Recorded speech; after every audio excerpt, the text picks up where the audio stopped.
পিঠে পুলি পাটিসাপটা, কে বল খাবি কোনটা? আসসালামু আলাইকুম এভরিওয়ান। আরও একটি নতুন ব্লগ নিয়ে চলে আসলাম আপনাদের মাঝে। অনেক তো বাবার বাড়ির পিঠের ভিডিও দেখলেনই, এবার না হয় কিছু শ্বশুরবাড়ির পিঠের ভিডিও দেওয়া যাক। আর হ্যাঁ, আজকে সম্পূর্ণ পিঠা কিন্তু আমি একা বানিয়েছি। নিজ হাতে পিঠা বানিয়ে শ্বশুরবাড়ির সবাইকে খাওয়ালাম। আজকে আমি 2 ধরনের পিঠা বানাবো। আর প্রথমেই বানাবো দুধ চিতই। দুধ চিতইয়ের জন্য চিতই পিঠাটা আমি দোকান থেকে কিনে এনেছি। আর চুলায় অলরেডি দুধ বসিয়ে দিয়েছি, আর গুড়টাও প্রসেসিং করে গলিয়ে নিচ্ছি। আর আমি কিন্তু তেমন পাকা রাঁধুনি নই, রান্নাবান্নাটা ভালোভাবে করতে পারলেও পিঠে পুলি কিন্তু অত ভালোভাবে পারি না, শখের বশে করি এই আর কি। আমার হাজব্যান্ড কিন্তু পিঠা খেতে অনেক পছন্দ করে, মূলত আজকে তার জন্যই নিজ হাতে বানানোর চেষ্টা করছি। পরবর্তীতে চিতই পিঠাটাও বাসায় বানানোর চেষ্টা করব ইনশাল্লাহ। এখানে আমি 20টি বড় সাইজের চিতই পিঠার জন্য নিয়েছি 4 লিটার দুধ, আর নিয়েছি 1.5 কেজি খেজুরের গুড়। খেজুরের গুড়টা ঠান্ডা করে আর দুধটা কুসুম গরম অবস্থায় পিঠার সাথে মিক্স করে নিব।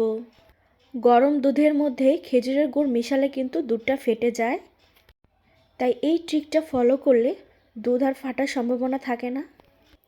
দেখেন পিঠার মধ্যে কত সুন্দর একটা কালার চলে এসেছে, দেখে তো আমার তখনই খেতে ইচ্ছে করছিল। কিন্তু এটা সারা রাত রেস্টে রেখে সকালবেলা ঠান্ডা অবস্থায় খেলে বেশি মজা পাওয়া যাবে। এদিকে আমি আরেকটা পিঠা তৈরির জন্য প্রস্তুতি নিচ্ছি। দেখেই হয়তো বুঝে ফেলেছেন আমি কি পিঠা বানাবো। হ্যাঁ, আপনারা ঠিকই ধরেছেন, আমি আজকে পাটিসাপটা পিঠা বানাবো। পিঠার জন্য নিয়েছি 1 বাটি পুর বা খিরসা, যে যেটাই বলেন। আমি চুলায় অলরেডি প্যান বসিয়ে দিয়েছি। এখানে সামান্য কিছুটা তেল দিয়ে ব্রাশ করে নিতে হবে। আমার হাতের কাছে ব্রাশ নেই, তাই টিস্যু দিয়ে মুছে নিচ্ছি ভালোভাবে। এতে করে পিঠা প্যানের সাথে লেগে যাবে না, ভালোভাবে উঠে আসবে। এখন আমি পিঠার জন্য যে লিকুইডটা তৈরি করে নিয়েছিলাম সেটা 2 চামচের মতো দিয়ে দিব। তারপর চারদিকে ছড়িয়ে পাতলা রুটির মতো একটা শেপ করে নিব। তারপর খিরসাটা এর মধ্যে দিয়ে লম্বা করে ফোল্ড করে নিব। খিরসাটা কিন্তু আমি খেজুরের গুড়, নারিকেল, সুজি আর গুঁড়ো দুধ দিয়ে বানিয়েছি। আশা করি খেতে অনেক টেস্টি হবে। এই তো আমার পিঠা বানানো ডান। দেখতে দেখতে কতগুলো পিঠে বানিয়ে ফেললাম।